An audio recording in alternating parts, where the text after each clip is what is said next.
Okay, that was a clip from the film Sasquatch Sunset, starring Jesse Eisenberg, Riley Keough, and our next guest, Christophe Zajac-Denek. Thank you so much for being here. Oh, it's my pleasure. Thank you so much for having me. I'm so excited to talk to you. Oh, awesome. Especially because, number one, you're just lovely. Oh, that's so kind. So are you. Thank you. But number two, this whole dialogue-free film. Yeah. So how does that work? So you get the script and what is it? Just grunts and noises, well, or walk me through? Yeah. So I guess there isn't human dialogue or language dialogue, but there's a ton of communication in this film. So there's a lot of posturing.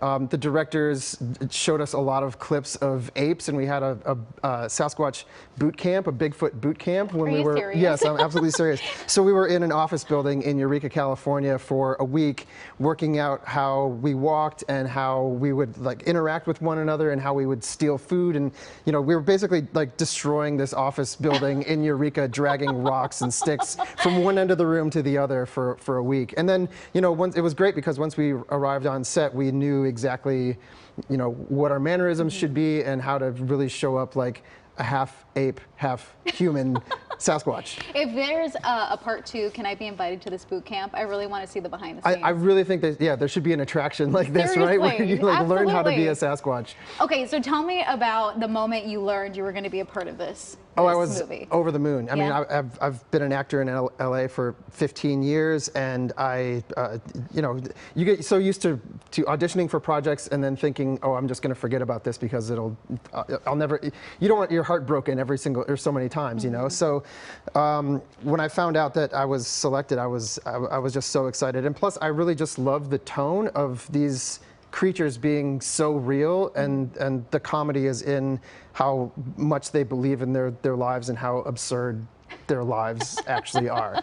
Well, it's getting a lot of hype. So a lot of press, yeah. Yeah, what is it like for you? I mean, I saw some of the reviews, which sound great. I mean, unique. It's obviously very different. It's very different, yeah. And I mean, I loved stuff from the 80s and 90s where it was all practical special effects. It wasn't, CGI on the face. And I think it's such an easy thing to do to go ahead and just kind of paint someone's face digitally so that it looks like an ape or whatever you want it to be. For us, I thought it was this was the job of a lifetime, to be in full prosthetic makeup and have to act through that. How long did that take? 2 hours every morning.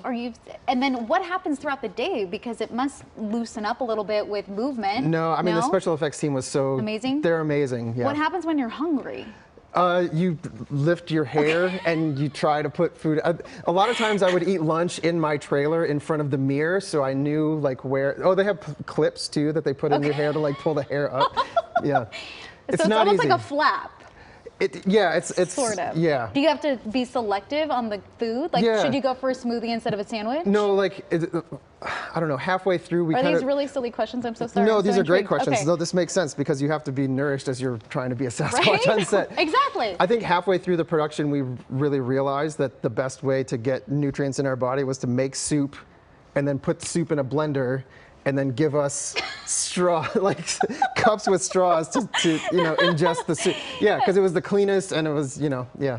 You are so cool. I love this for you. And I need to see video of the soup and everything else. This is out now, right? This is out now. Tell everyone where they can watch it. I think across the U.S. I think it went to, I don't know, hundreds of theaters. It's nationwide, yeah. Perfect. Absolutely. I love this for you. Also, quickly, before we go, you have a lot of other stuff, right? Drummer, surfer, podcast. Yes, exactly. Tell me about your life. Yeah, so I have I'm a little person. I'm 4'4" tall, and a big part of my life is to gain awareness and show exposure for people who look like me, people with dwarfism. So I started a podcast called I'm Kind of a Big Deal.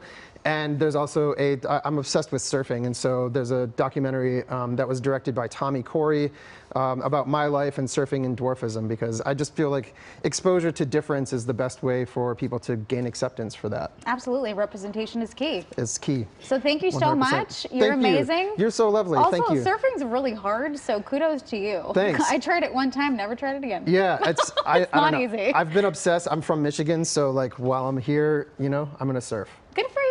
Thank you so much. Get out there, and congratulations on the film. That's awesome. Thank you. Appreciate you. We are going to put more of this information on our website at The Morning Wrap.